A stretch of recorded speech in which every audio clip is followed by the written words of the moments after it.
अमेरिकेच्या चुकीच्या धोरणामुळे आयात निर्यात व्यापार ठप्प झाला असून केळी उत्पादक शेतकरी पूर्णपणे अडचणीत आलाय. उत्पादनावर खर्च जास्त असून नफा काहीच नाही. यासाठी मुख्यमंत्री उपमुख्यमंत्री यांच्यासोबत विशेष बैठक घेऊन ठोस निर्णय घेणं आवश्यक आहे.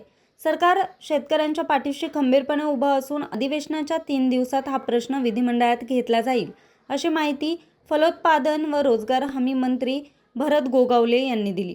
करमाळा व माढा तालुक्यातील फळबाग शेतकऱ्यांच्या अडीअडचणी जाणून घेण्यासाठी टेंभुर्णी येथे केळी फळबाग शेतकरी व्यापारी कंपनी प्रतिनिधी यांची विचारविनिमय बैठक आयोजित करण्यात आली.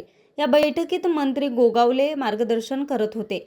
यावेळी आमदार अभिजित पाटील, संजय कोकाटे, कृषी अधीक्षक शुक्राचार्य भोसले, उपविभागीय अधिकारी संजय वाकडे, तालुका कृषी अधिकारी हनुमंत बोराटे, तंत्र अधिकारी अभिजित देढे तसेच मान्यवर अधिकारी व शेतकरी उपस्थित होते. न्यूज रिपोर्टर हनुमंत मस्तूद, आज 24 तास, माढा.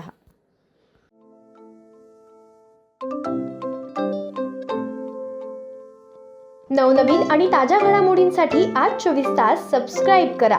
त्याचबरोबर बेल आयकॉनवर क्लिक करा आणि मिळवा आमच्या बातम्यांच्या नोटिफिकेशन्स. तसेच आज 24 तासची प्रत्येक बातमी आपल्याला कशी वाटली हे कळवा.